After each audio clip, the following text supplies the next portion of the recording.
रात के करीब 8 बजे के आसपास का वक्त रहा होगा। इसी बीच में पुलिस कंट्रोल रूम को एक सूचना मिलती है कि गांव में प्रधान जी का मर्डर हो गया है। जैसे प्रधान जी के मर्डर की सूचना मिलती है, पुलिस मौके पर जाने की कोशिश कर रही थी। इसी बीच में पता चलता है कि तोड़फोड़ मच चुकी है, आगजनी हो रही है। जिसे देखो वो हंगामा करने पर लगा हुआ है। देखते ही देखते जो शव था उसे पोस्टमार्टम हाउस में रखने ही नहीं दिया, बल्कि गांव वाले उसे खींच के अपने साथ लेके चले जाते हैं। उन्होंने साफ साफ बोल दिया था कि ये पोस्टमार्टम होगा ही नहीं। इसके बाद वहां पुलिस बल पहुंचता है और जैसे ही पुलिस बल पहुंचता है, प्रधान जी का मर्डर तो पहले हो ही चुका था, प्रधान जी के भाई का भी मर्डर हो जाता है। बात हद तो तब हो जाती है जब एक पुलिस के अधिकारी का भी मर्डर हो जाता है। ये 3 कत्ल की गूंज पूरे प्रदेश भर में ऐसे फैल जाती है कि जहां देखो वहां इसी बात की चर्चा शुरू हो जाती है। और इसके बाद कैबिनेट मंत्री को अपने पद से इस्तीफा देना पड़ जाता है। और उस वक्त उत्तर प्रदेश के मुख्यमंत्री हुआ करते थे अखिलेश यादव। उन पर भी कई तरह के सवाल खड़े हो जाते हैं। जब उनसे बात हद से उनकी गुजर जाती है, तब वो मजबूरी में सीबीआई का सहारा लेते हैं।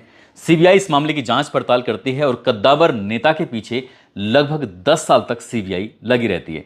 एक बार फिर से ये मामला सुर्खियों में इसलिए भी है क्योंकि लगभग 11 साल के बाद इस मामले में आरोपियों को कोर्ट से सजा सुनाई गई है। इसलिए इस कहानी की चर्चा फिर से शुरू हो गई है। आज की कहानी को सुनने के बाद न केवल इसमें 3 कत्ल होते हैं, बल्कि कई परिवार बिल्कुल बुरी तरह से बर्बादी की कगार पर पहुंच जाते हैं। और कई लोग शायद सलाखों के पीछे तब तक रहेंगे जब तक या शायद उनके प्राण उनके सीने में या उनके शरीर में रहेंगे।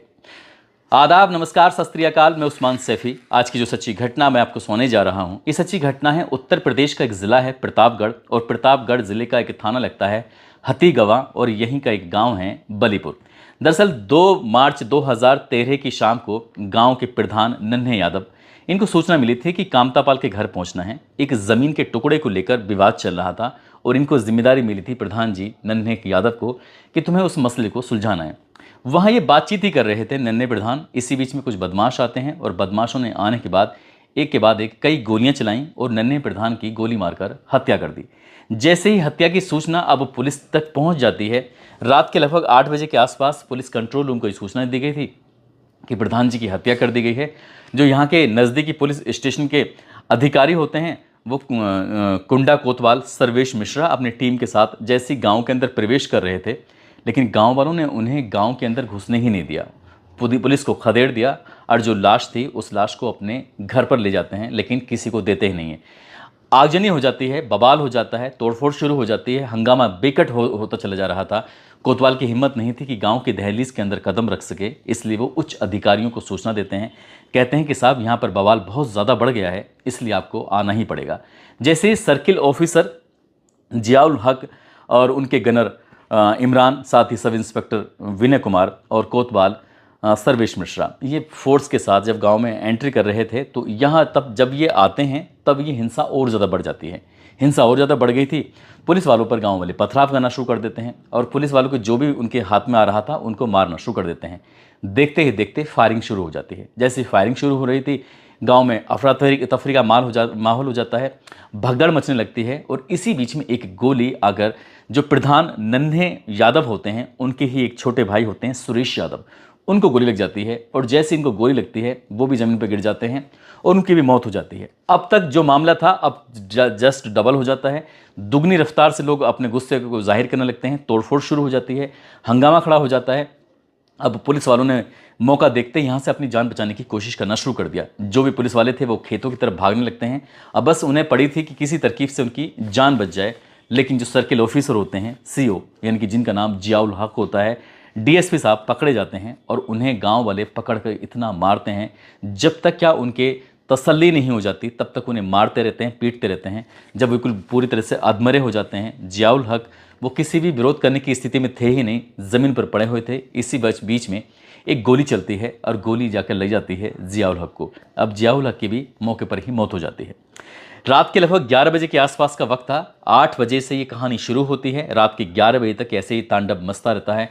गांव के लोगों का गुस्सा लगातार बढ़ रहा था। जो पुलिस वाले यहां से भाग कर गए थे, अपनी जान बचा रहे थे, उन पुलिस वालों ने उच्च अधिकारियों को सूचना दी कि हमारी पूरी टीम है, लेकिन डीएसपी साहब का कहीं अता पता नहीं है। जितनी जल्दी हो सके उतनी जल्दी फोर्स भेज दीजिए, क्योंकि गाँव में एक नहीं बल्कि 2 मर्डर हो चुके हैं और सीओ साहब का कहीं अता पता नहीं है। अब भारी पुलिस फोर्स गांव में पहुंचती है। जब गांव में जाते हैं तो गांव में सन्नाटा सा पसर जाता है। गांव में हालांकि प्रधान, उनके छोटे भाई सुरेश यादव की भी हत्या कर दी जाती है। सुरेश यादव और जो प्रधान जी थे वो पड़े हुए थे। अब यहाँ पुलिस जब आती है तो गांव के हर एक हिस्से को, चप्पे चप्पे को खंगालना शुरू कर देती है, ढूंढना शुरू कर देती है। जिससे भी पुलिस वाले बातचीत कर रहे थे, या तो महिलाएं थीं या बच्चे थे या बुजुर्ग थे, वो कोई कुछ बोलने की स्थिति में नहीं थे। इसी हिसाब से प्रधान के घर की तलाशी ली जाती है। प्रधान के घर के जो आसपास के घर होते हैं उनकी भी तलाशी ली जाती है। लेकिन प्रधान के घर का जो बैक साइड थी, सड़क थी, वहाँ पर एक लाश पड़ी हुई थी। लाश थी डीएसपी जियाउल हक की। बस इतना था कि ये मामला उन दिनों अखबार और टीवी पर जब प्रसारित होना शुरू हो जाता है, पक्ष विपक्ष ये सब एक दूसरे को घेराघारने शुरू कर देते हैं, तब सबसे ज़्यादा आफत खड़ी हो जाती है उत्तर प्रदेश के मुख्यमंत्री अखिलेश यादव की। अखिलेश यादव तमाम तरह की सफाइयां दे रहे थे, प्रशासन को अलर्ट कर रहे थे, और अलर्ट करने के बावजूद भी कुछ सफलता हाथ लग नहीं पा रही थी। ऐसी स्थिति में एसपी कोतवाल, कई पुलिस अधिकारियों को सस्पेंड कर दिया गया। लेकिन गांव का गुस्सा अलग बढ़ रहा था, पुलिस का गुस्सा अलग बढ़ रहा था, क्योंकि गांव में 2 लोगों की हत्या हुई थी, उधर पुलिस के ऑफिसर की हत्या हो चुकी थी। अब ये पता करने की कोशिश की जाती है कि आखिरकार मामला क्या है। जब सीओ साहब का पोस्टमार्टम कराया जाता है तब पता चलता है कि इनको बहुत बुरी तरह से मारा गया था, साथ ही इनको गोली भी लगी थी। दरअसल ये उत्तर प्रदेश का एक ज़िला देवरिया, और देवरिया ज़िले का गांव लगता है जुआफर। वहाँ के रहने वाले होते हैं जियाउल हक। उनके पिता का नाम शमशुल, माँ का नाम हाजरा, और उनके उस वक्त दादी थी मुतीबुन निशा। दरअसल साल 2009 में उन्होंने पीसीएस की परीक्षा पास की थी और कैडर मिला था डीएसपी का। बचपन से ही पढ़ने में बेहद होशियार थे। परिवार की स्थिति ज़्यादा बढ़िया नहीं थी, लेकिन ये कुछ और भी बड़ा करना चाहते थे। पहली ही कोशिश में इन्होंने पीसीएस का एग्ज़ाम निकाला और डीएसपी बन जाते हैं। ट्रेनिंग के बाद इनको मुरादाबाद में पोस्टिंग मिलती है। साल 2010 में कानपुर में जाते हैं। उसके बाद ट्रेन के बाद मुरादाबाद के कानपुर, और कानपुर के बाद साल 2011 में अंबेडकर नगर में इनकी पोस्टिंग हो जाती है। और साल 2012 में जब ईद का पर्व था, तो ईद के पर्व के दिन इनकी पोस्टिंग हो जाती है प्रतापगढ़ के कुंडा में, बतौर सर्किल ऑफिसर, यानी कि सीओ डीएसपी बनाकर इनको भेज दिया जाता है। लेकिन यहाँ पर प्रधान की हत्या के बाद उनके भाई मारा जाता है, और उसके बाद फिर कुछ लोग जो वहाँ मौके पर मौजूद होते हैं तो इनकी भी हत्या कर देते हैं। पहले पीटते हैं, फिर गोली मार के हत्या कर देते हैं। साल 2012 में इनकी शादी भी हो जाती है। अब जहाँ देखो वहाँ पर इसी बात की चर्चा शुरू हो जाती है। चौराहे हों या फिर स्कूल कॉलेज हो, राजनीति हो, जहाँ देखो वहाँ पर जियाउल हक की हत्या की चर्चाएँ चल रही थी। इसी बीच में जो तत्कालीन एसओ होते हैं मनोज शुक्ला, वो एफआईआर दर्ज कराते हैं। एफआईआर में फूलचंद यादव, पवन यादव, मंजीत यादव, घनश्याम सरोज, राम लखन गौतम, छोटे लाल यादव, राम आसरे, मुन्ना पटेल, शिवराम, नंबर 10 जगत बहादुर पाल उर्फ बुल्ले पाल, 10 लोगों के खिलाफ एफआईआर दर्ज करा देते हैं। और इसी बीच में जिनकी पत्नी होती है परवीन आज़ाद, इन्होंने अपनी तरफ से एक एफआईआर दर्ज कराई। इन्होंने कहा कि मेरे पति की जो हत्या की है वो रघुराज प्रताप सिंह उर्फ राजा भैया ने, जिस उस वक्त वो कैबिनेट मंत्री हुआ करते थे। साथ ही उनके जो करीबी होते हैं, जिनका नाम गुलशन यादव होता है, हरिओम श्रीवास्तव होता है, रोहित सिंह, संजय सिंह, इन पर एफआईआर दर्ज कर दी जाती है।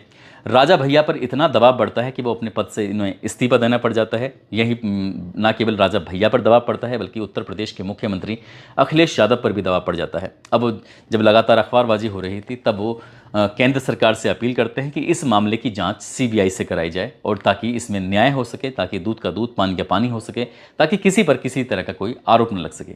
लगातार जांच चलती रहती है, सवाल खड़े होते रहते हैं। सीबीआई इस मामले की जांच पड़ताल कर रही थी। 10 साल तक सीबीआई कैबिनेट मंत्री जो पूर्व में मंत्री रहे थे रघुराज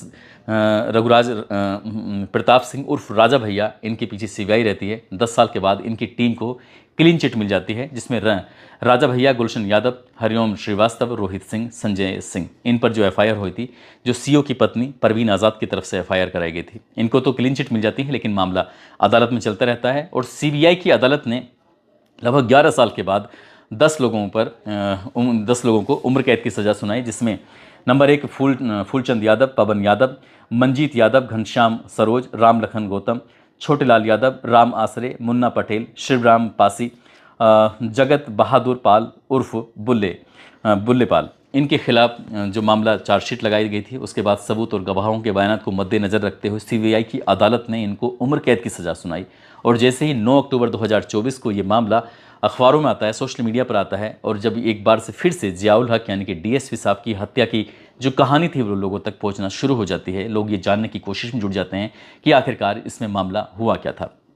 उस वक्त वाकई मैं प्रिंट मीडिया में नौकरी करता था, ये मामला बहुत ज़्यादा चर्चाओं में रहा था।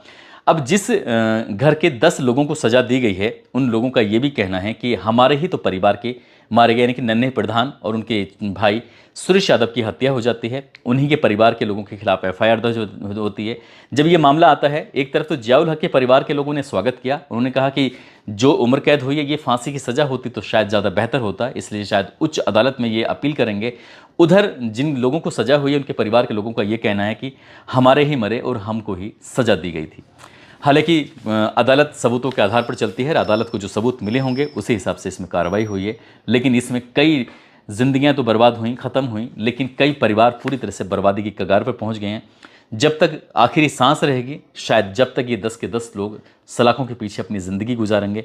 काश उस दिन उन्होंने इतनी जिद ना की होती, काश उस लाश यानी कि नन्हे यादव के शरीर को, उनकी लाश को पोस्टमार्टम के लिए जाने दिया गया होता तो शायद इतना बड़ा बवाल नहीं मचता, ना प्रधान के छोटे भाई सुरेश यादव की हत्या होती, और ना ही इसमें डीएसपी की हत्या होती, और ना ही इतने लोगों को फिर आगे सज़ा होती। जिन्होंने प्रधान की हत्या की थी शायद उनको सज़ा जरूर मिलती। उनका हुआ क्या, मैंने इसमें जो रिसर्च किया, जानने की कोशिश की, उनके बारे में कोई ज़्यादा जानकारी मिल नहीं पाई। दोस्तों, इस पूरे घटनाक्रम को सुनाने का उद्देश्य किसी को परेशान करना नहीं है, किसी का दिल दुखाना नहीं है, बल्कि आपको जागरूक करना है, आपको सचेत करना है। जाते जाते